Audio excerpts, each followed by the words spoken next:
Hi, this is Jim from Safety Wars. Before we start the program, I want to make sure everyone understands that we often talk about OSHA and EPA citations, along with some other regulatory actions from other agencies, legal cases, and criminal activity. Everyone is innocent until proven guilty in a court of law. Proposed fines are exactly that, and they are often litigated, reduced, or vacated. We use available public records, news accounts, and press releases. We cannot warranty or guarantee the details of any of the stories we share, since we are not directly involved with these stories, at least not most of the time. Enjoy the show.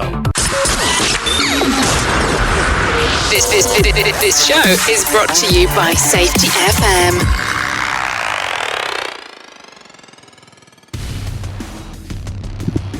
And from the border of liberty and prosperity and the highway to the north, this is Safety Wars for Monday, April 24th, 2023. How's everybody doing out there? I hope you enjoyed your Earth Day. I know I did. A lot of stuff going on out here.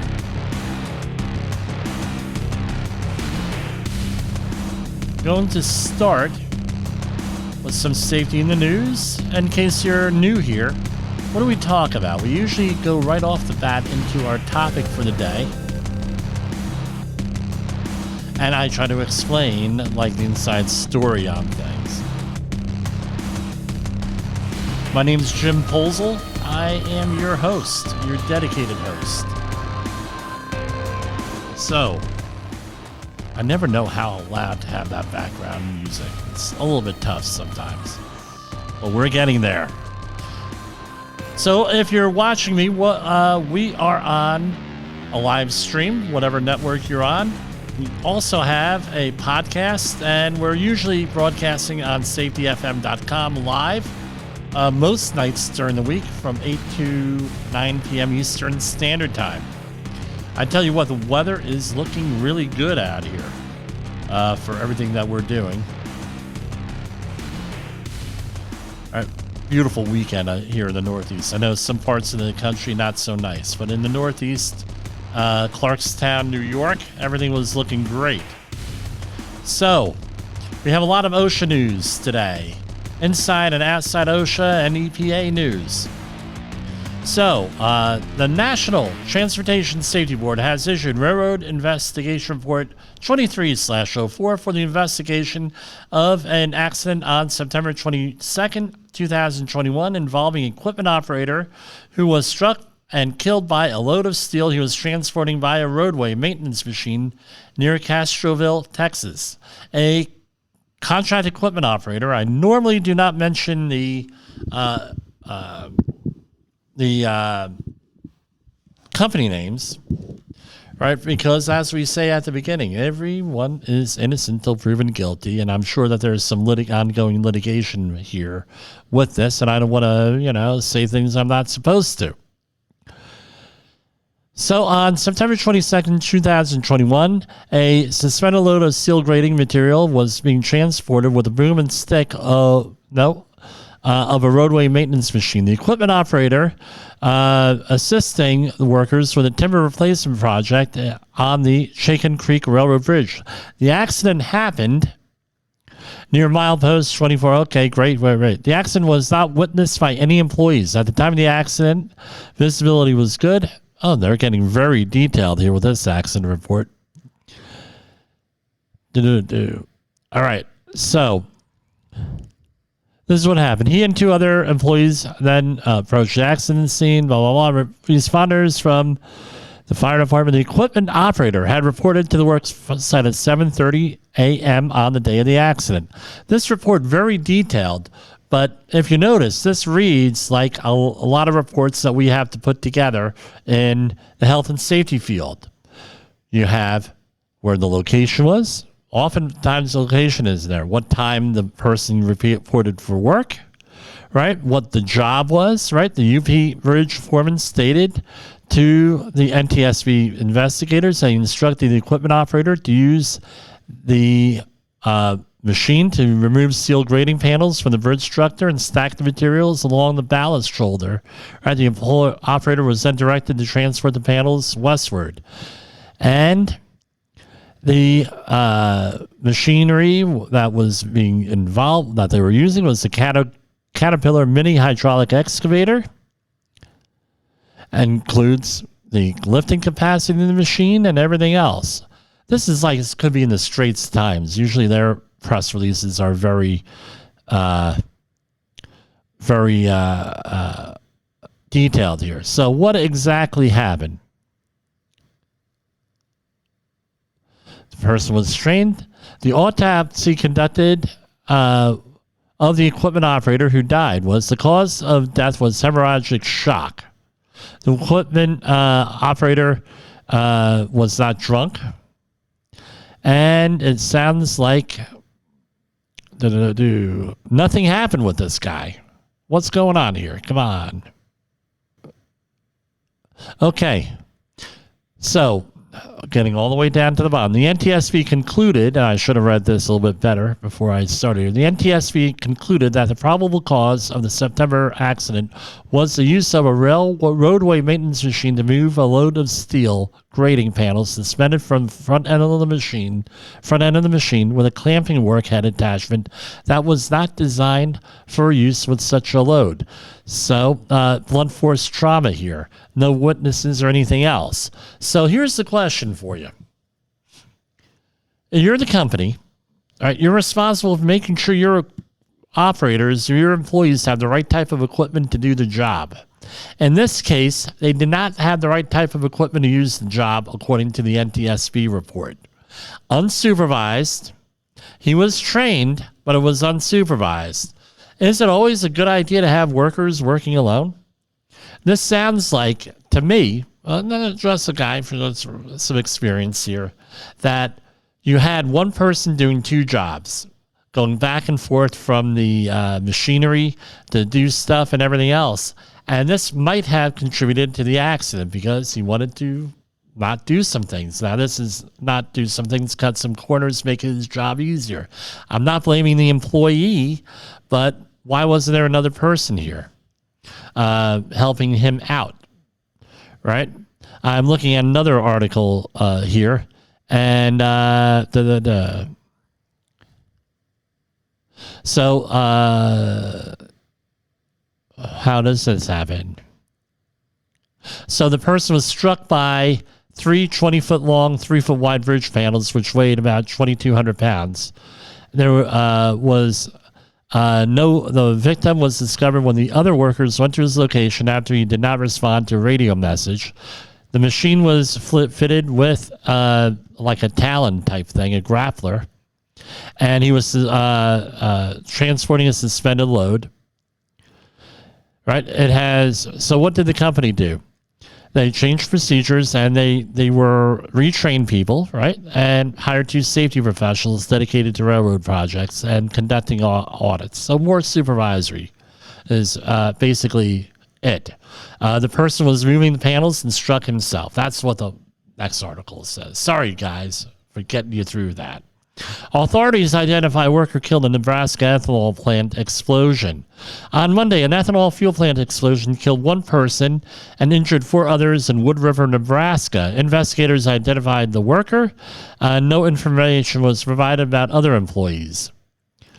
The state fire marshal said the fire crews responded to the plant at 2:39 p.m. in the afternoon, where they located a liquid holding tank involved in the explosion. Firefighters said there was no fire upon arrival, but discovered multiple victims. Officials said one employee was pronounced dead at the plant, while another is treated at an Omaha hospital in critical condition. An autopsy was ordered by the Hall County Attorney to determine the cause of death for the fatalities. Officials said the explosion's cause is considered an accident. Right? We'll see how that evolves over the next couple of months. Construction worker dies at a job site in Garvey's Point. Where is this? I believe this is Long Island. And this happened on April 23rd. Just hit the news now, the feeds. A worker died of after falling 40 feet onto the concrete floor of a warehouse at 40 Garvey's Point Road on April 14th while replacing metal sections of the building's roof. Okay, so here we are with fall protection. Next week is National Fall Protection Week. Give us a call at 845-269-5772, and we can have your stand down. We will do it personally. I will do it personally, especially if you're in the metro New York, New Jersey, or Connecticut area. And I've been involved in a couple of these accidents, even though not this one, with the investigation here. And what happens? People are not tied off. Is basically what it comes down to, or there are not other guards or other things in here to protect people from falling and then dying. I mean, from 40 feet, you're probably not going to live, or something like that. And again, right, according to OSHA, the top 4 cases of deaths in construction are falls, being struck by equipment, being caught in or between objects, and electrocution. Together, these 4 causes account for 60% of all construction-related deaths in the United States.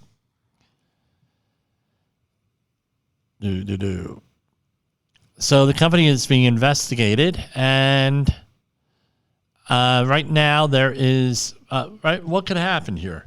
The facility owner could be held liable for some of this, either in civil court or under the multi-employer OSHA multi-employer policy, because they were there, right? So here is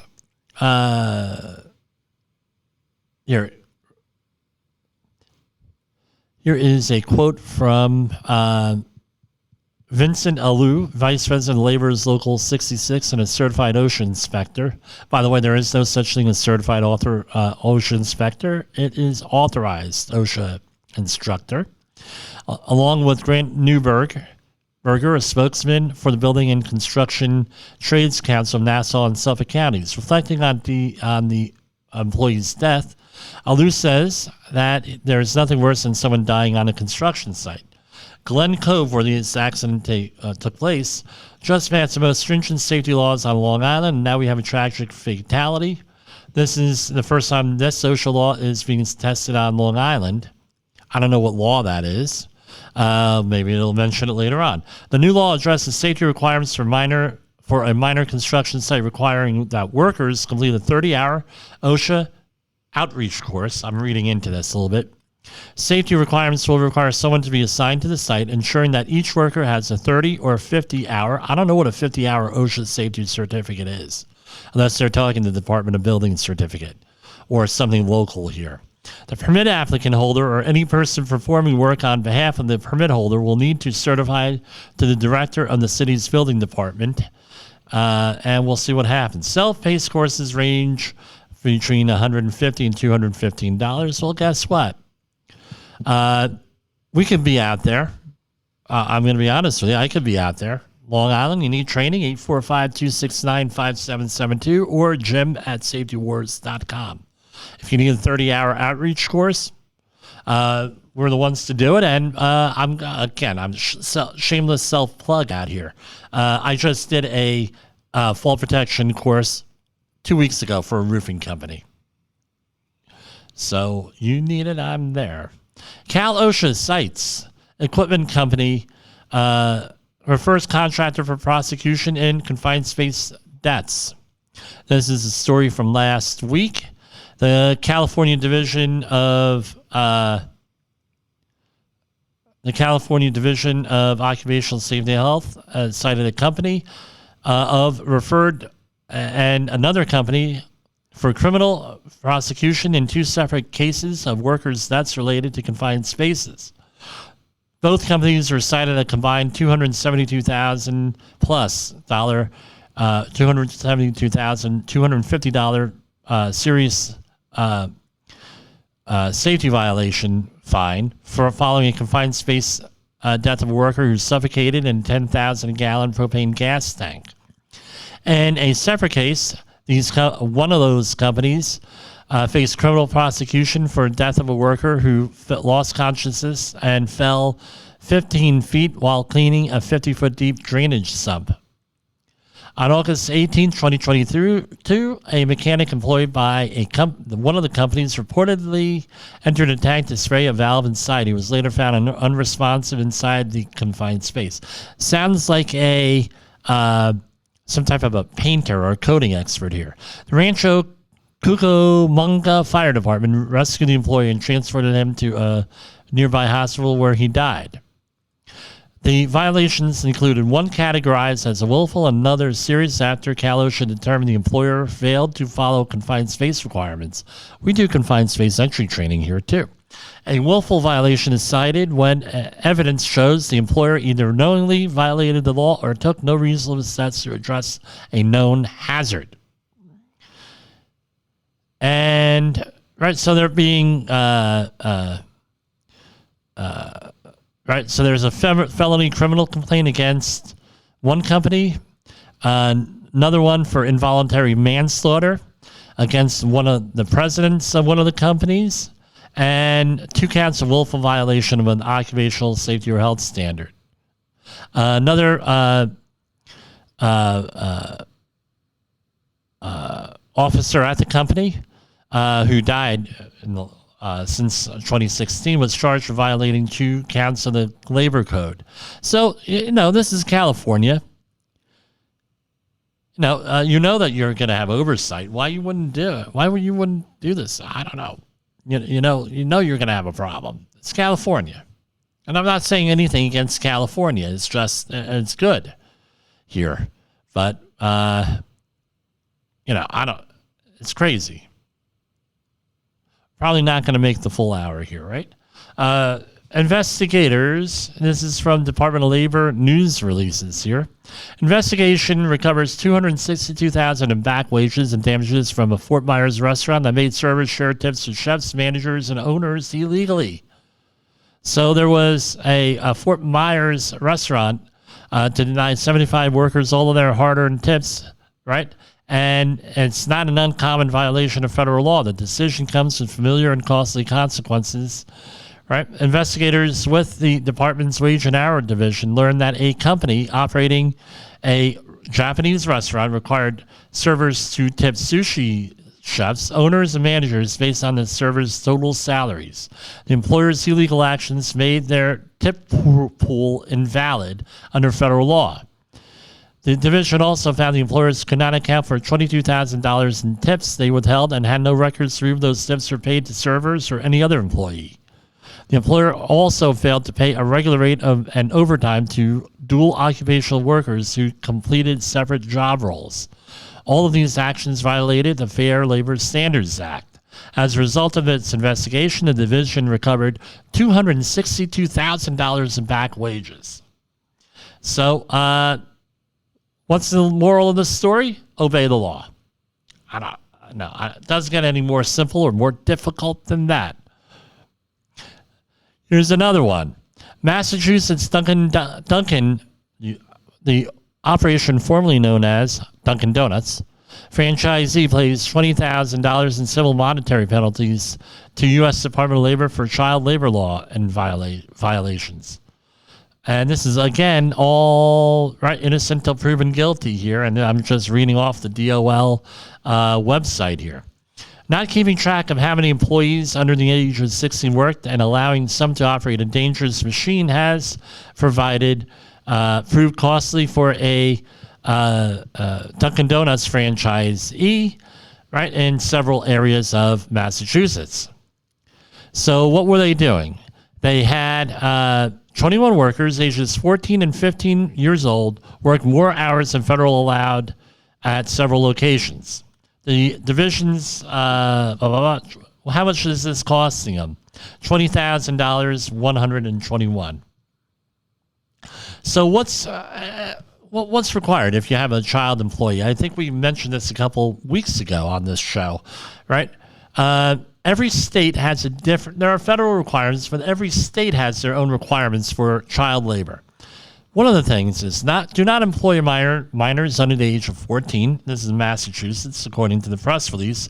Create an internal policy to comply with child labor hours standards, provide color-coded stickers for name tags to identify minor-age employees, conduct child labor training sessions with supervisors and managers, and provide all employees under the age of 18 with child labor publications, instruct workers under 18 to adhere to child labor laws, and appoint child labor compliance directors, spot check timesheets for compliance. All this goes in here if you're going to be employing minors. So as far as the wage and hour division knows, 38,000 minors were employed illegally last year, right? An increase of 37%. I can see where employers are hiring folks, young folks. I can see that a lot because there's a lot trying to find people who want to work nowadays, right? This is the biggest thing. So here we go again. Dollar Tree Stores Incorporated. Hold on. I had to cough here. Sorry, guys. Dollar Tree Stores. This one in a Providence, Rhode Island facility. $770,136 in proposed penalties. Wow. I think that's the biggest one yet. What are we looking at? Blocked exits. This is the usual. Blocked exits, unsafe storage of materials, boxed merchandise stacked up to 7 feet high at both locations, fire extinguishers, storage room materials, completely blocked access to fire extinguishers, compressed gas storage, specifically with helium, and those violations were with caps. So I think they hit the total fines since 2017. They had to be over $17 million at this point. I don't know what the solution is here. This is a ongoing thing. U.S. Department of Labor and Trade Representative applauds steps taken by Mexico to address allegations at unique fabricating plant in Querétaro. The U.S.-Mexico-Canada's Agreement Interagency Labor Committee for Monitoring and Enforcement is applauding a report by the government of Mexico on August 20th, 2023, detailing steps taken to address allegations that the unique fabricating facility in Querétaro, Mexico, denied workers' rights. The action follows a petition filed under the USMCA in response to claims that 2 auto industry plastics manufacturers were obstructing workers' freedom of association and right to collective bargaining. The U.S. Department of Labor and the U.S. Trade Representative are co-chairs in the USMCA's Interagency Labor Committee. And going on and on. So apparently if you're doing business in Mexico, you may have to comply with some U.S. laws as your U.S. company. Right, that company in particular was in 3 countries in North America. You can figure out what those are. And I believe we covered that on Friday. EPA news. So, proposed settlement resolves EPA Water Act claims against Maine fishery hatchery. The U.S. Department of Environmental Protection has reached an agreement. This is from the EPA website. An agreement with the U.S. Fish and Wildlife Service that will require the Craig Brook National Fish Hatchery in Orland, Maine, to take specific actions to reduce the amount of phosphorus it discharges into Alamuskuk Lake. Wow, that's a mouthful. The Craig Brook National Fish Hatchery, which raises salmon, right, for an endangered species restoration, has been unable to meet the phosphorus effluent limitations in its discharge permit issued by the Maine DEP pursuant to the Federal Clean Water Act.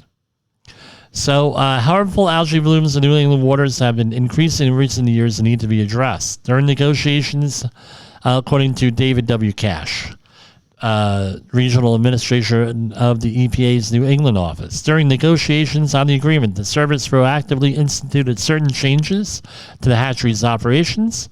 resulting in reductions in phosphorus discharge. Under the agreement, the fish hatchery cannot meet the annual phosphorus limitations in its current permit by 2025. With these and other best management practices, again, that is a loaded word there, best management practices under these permits, it will need to evaluate and institute either construction of a wastewater effluent bypass to a larger downstream water body that can better assimilate phosphorus discharges, or alternatively fish reduction at this facility, thereby reducing the amount of phosphorus produced. So best management practices, that's open to some debate with a lot of this stuff from what I recall. EPA settlement with Evonik will reduce air toxics in St. John the Baptist Parish in Louisiana. The U.S. EPA recently announced a settlement with Evonik Corporation that will reduce emissions of ethylene oxide and other hazardous air pollutants by 5.6 tons per year from a facility in Reserve, St. John the Baptist Parish in Louisiana. The alleged violations were found as a result of a special monitoring and enforcement effort by officials from EPA and the Louisiana Department of Environmental Quality. Right, this is like an environmental justice thing. This is what this came down as, right? Because it's in a depressed area, which it should. Nope, everybody has the right to live not in a polluted asshole, right? Pardon the French, but that's basically what it is. A lot of these factories are placed, and the cheapest land is around all of these factories and everything else, and these are at-risk communities that are further put at risk. These are the communities without proper health care, access to health care, ability to pay for health care, or anything else. Right? It's not a good thing to have this stuff like this. So I'm glad the EPA is going in there and cleaning things up. Biden-Harris administration announced its $400 million grant program to fund clean school buses that reduce emissions and protect children's health. So this is like every couple of weeks this comes out. I wonder if they just do a cut and paste on here. Today, the U.S. EPA announced the availability of $400 million in grants for cleaner school buses, reducing harmful pollution and protecting children's health. Under President Biden's Investing in America agenda, funding from the EPA's Clean School Bus program will improve air quality in and around schools and communities, save schools money, create good-paying clean energy jobs, and reduce greenhouse gas pollution, protecting people and the planet. EPA proposes Texas regional haze rule to protect visibility in national parks and wilderness areas. Emission limits will reduce SO2, that's sulfur dioxide, emissions in Texas by more than 80,000 tons per year. On April 19th, the U.S. EPA proposed a rule that would withdraw a portion of the existing regional haze best available retrofit technology, BART, Federal Implementation Plan, FIP, for Texas and replace it with a new BART FIP. You gotta love it. Combining two different acronyms that include source-specific emission limits for sulfur dioxide and particulate matter, that's PM, on 12 electric generating units located at 6 power plants in Texas. The proposed action also acts on a pending petition for reconsideration regarding the use of the Cross-State Air Pollution Rule training program as a valid BART alternative for 19 states nationwide. The proposed rule is intended to address the Clean Air Act requirements to protect visibility in national parks and wilderness areas, such as the Big Bend National Park in Texas and Kearney Creek Wilderness Area in Arkansas. More specifically, this proposed rule addresses sulfur dioxide and particulate matter BART requirements of the Regional Haze Rule for Texas, EGUs. There's another thing that I don't... there's another acronym. They don't say what that is. EGU. I don't recall. It sounds familiar. The proposed emission limits are based on conventional, proven at-the-source pollution control technology that is in place across a vast portion of the EGU, Environmental Governing Unit, I believe that stands for, fleet in the United States. This proposed rule also clarifies that with source-specific BART controls in Texas, the training program can continue to be relied on by participating states as a valid BART alternative. So, removing haze, cleaner air. Great thing. Biden-Harris administration announces latest steps to reduce plastic pollution nationwide. EPA releases a draft strategy to combat harmful impacts on communities affected by plastic from production to waste at Biden-Harris administration marks Earth Week. So this is from last week. So they're looking to eliminate or reduce plastic use.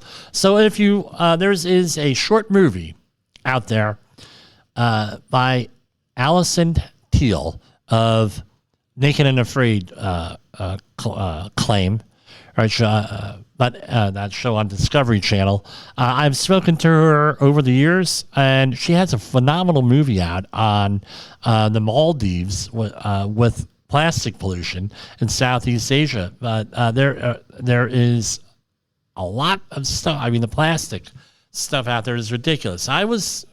Some people ask me, Jim, how old are you? And I tell them I'm old enough to remember how paper bags use had to be eliminated because we had to save the rainforest. And I was having a conversation with a dear friend today on life cycle analysis. I had to write a environmental social governance document today, and we mentioned life cycle analysis. And with a lot of these knee-jerk proposals, this is the one thing that does not get addressed, is life cycle analysis, meaning cradle to grave. Regenerating a material, this is what its life cycle is, and this is its final deposition is, what it is. There's not enough of that out there, and I think for us to go off and do everything in plastics, this is part of the problem here. We did not necessarily have this issue as much as when we converted everything to plastic and got away from local bottlers using glass. I'm sorry, that's just my viewpoint on it. I think that was a huge mistake, but we could correct this. And I mean, the microplastics all over the place in water, in the environment, in the ecosystems, polluting and everything. You'd think you're doing a great thing by getting all these plastic bags back in 1983, 84, starting then, maybe 82 and everything. But look at what they've done. Microplastics all over the place. Endocrinology damage all over the place with a lot of these species. And that doesn't also include the physical hazards to fish and other aquatic life over there. Getting tangled in plastics and things of that nature.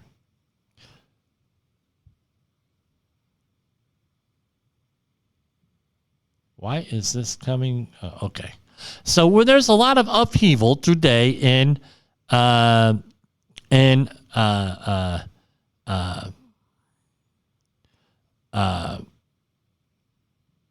news. Right, specifically, Don Lemon was fired at CNN after 17 years, and he was completely stunned, completely unexpected.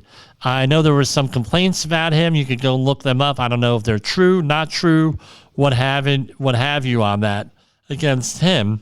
But as the other one was Tucker Carlson from Fox News. Now, Tucker Carlson... so Fox News had a settlement in a reported $787.5 million defamation settlement with Dominion Voting Systems and a potentially even more costly lawsuit from Smartmatic about the 2020 election and election fraud and accusations there. And they think that this was part of the in the blogosphere and in the talk radio world, that they feel that this was part of the settlement here. With that, I don't know. Is any person out there, I mean, you got to save face. You have to show that you're getting better and improving. Is any person worth $787 million with this? My question is this: were they encouraging this? Was this the environment? Was this the system that Fox had set up there to do this? That was going to be part of the case. Some people say yes, some people say no. I have no idea one way or another. So, anyway,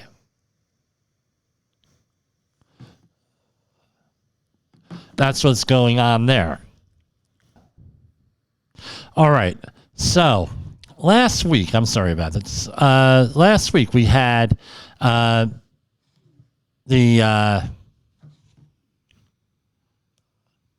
SpaceX rocket and takeoff got self-destructed on there, or it was destroyed.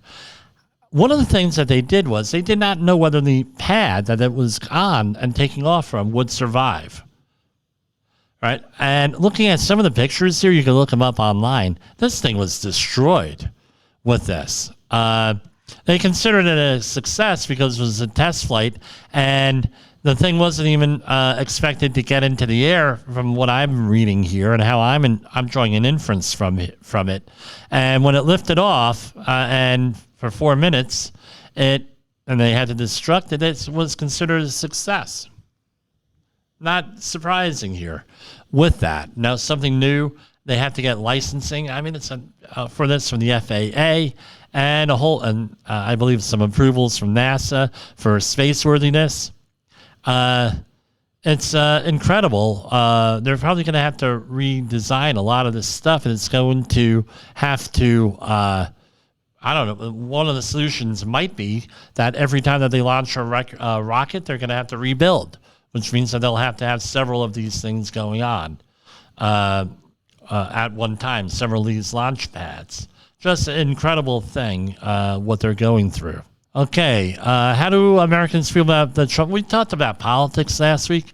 Apparently, according to Yahoo News and YouGov poll, the people don't want either presidential candidate here, Biden or Trump. People have had it. I don't know if that's a good development or a bad development. We're yet to see. We're a little bit too far out right now to figure out what's going to happen with the 2024 election. That's not going to stop people from speculating here. This is from Study Finds. This is from the Duke University School of Medicine, that stress ages the body. Thankfully, it only takes days to recover from stress. This finding of fluid fluctuating malleable age challenges the long-standing conception of a unidirectional upward trajectory of biological age over life course, whatever the hell that's supposed to mean. So stress ages the body, but it only takes days to recover. Okay, from one press release. So here is a report from, where is this?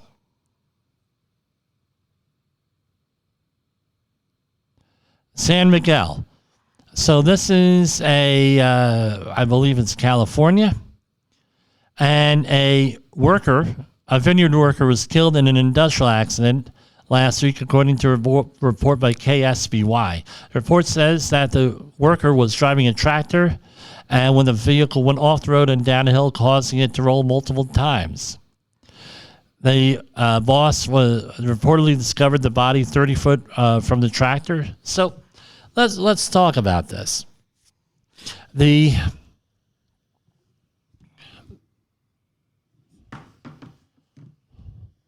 So essentially, so what do you have? You have a piece, I'm sorry about that. There's a piece of machinery out there, right? All of it, what's it required to have? A roll bar, right, across the top. And that way for like a generation, unless it's an older piece of equipment, it's supposed to have a seat belt. The fact that this person was thrown 30 foot from the tractor probably wasn't wearing a seat belt. This is one of the big things. This is like a gimme to any of the auditors out there. If you're doing an audit, you don't have a seatbelt on. The worker doesn't have a seatbelt on, it gets marked in. And unfortunately, this falls on the worker. I know we try to set up systems and everything like that for that. Maybe that there's some of that for the person driving off the road, but it ultimately comes down to the worker on this one wearing the seatbelt that's provided. This is one of the hardest things to enforce because it's repetitive, and it actually becomes very adversarial with a lot of safety professionals and the worker to get them to wear the seatbelt. I don't know. People think that they can jump off of the equipment when it starts to roll. Chances are that's not going to happen. When you jump off the equipment, chances are you're going to run over yourself. So, it is what it is with this. Okay? Got to wear the seatbelts, guys. Right. People think, well, HOP means that nobody ever gets into trouble. That's not true. There are certain simple, basic safety things that you have to do. You're in construction work, and with overhead hazards, you're going to have to wear a hard hat. It's just the way it is with that. Can you eliminate, unless you can eliminate all fall hazards, all head hazards? And the answer is you're not going to be able to. So, because even if you fall, most falls that are fatal include blows to the head. 20% include blows to the head. Not all, but blows to the head from a fall. And there are other types. So you're going to be wearing a hard hat no matter what. Now, some of the jobs are requiring hard hats that are that have chin guards on chin guards on there, right? Chin straps. 2/3 of Americans care about the environment as much as their finances. 3 in 5 Americans care just as much about saving the environment as they do about saving money. As part of a recent study into sustainability habits, 64% of those polled say they care about their health of the planet and their wallet in equal measure. Right, and now these are Americans. This is not worldwide. Right, where's this study coming from? One poll on behalf of Bosch. The survey suggests that being sustainable at home needs to go further. So, this is it's still a Western thing. Most of the planet is still out there wondering where their next meal is going to come from, or their meal next week is going to come from. They're not doing this with this, at least based on what I've read on other polls here. So this is more of a Western thing. Would be nice if it could be worldwide, but given the choice between degrading the environment and eating, most people are going to choose eating. And the fact that Americans are like that shows me one thing: we're pretty affluent here because we have time to do that. The country's not all that bad off. There's hope. There's always hope.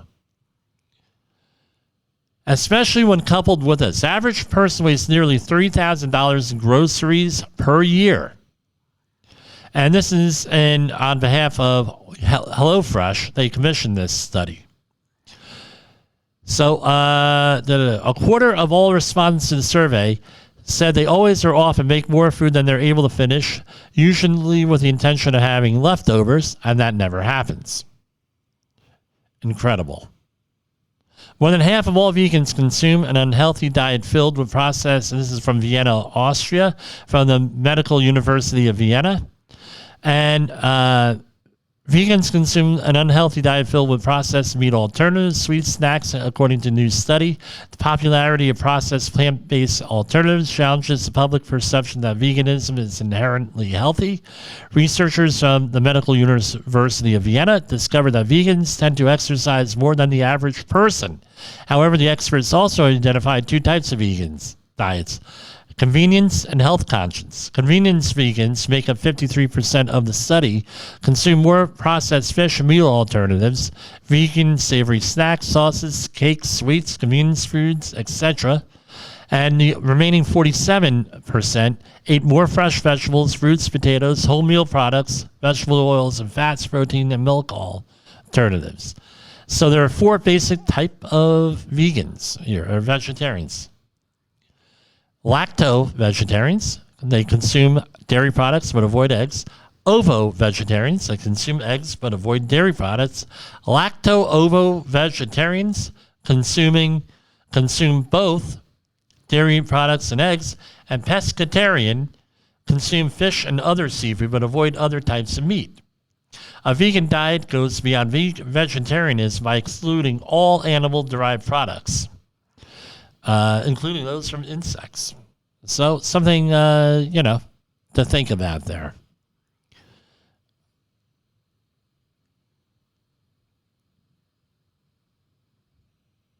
Okay, I think we're going to wrap it up right then and there. We ran a little bit short today, but looking forward to seeing everybody tomorrow and having a program ready for you tomorrow. Hi, this is Jim from Safety Wars. The views and opinions expressed on this podcast are those of the host and its guest and do not necessarily reflect the official policy or position of the company. Examples of analysis discussed within this podcast are only examples. They should not be utilized in the real world as the only solution available, as they are based only on very limited and dated open source information. Assumptions made within this analysis are not reflective of the position of the company. No part of this podcast may be reproduced, stored in a retrieval system, or transmitted in any form or by any means, mechanical, electronic, recording, or otherwise, without prior written permission of the creator of the podcast, Jay Allen.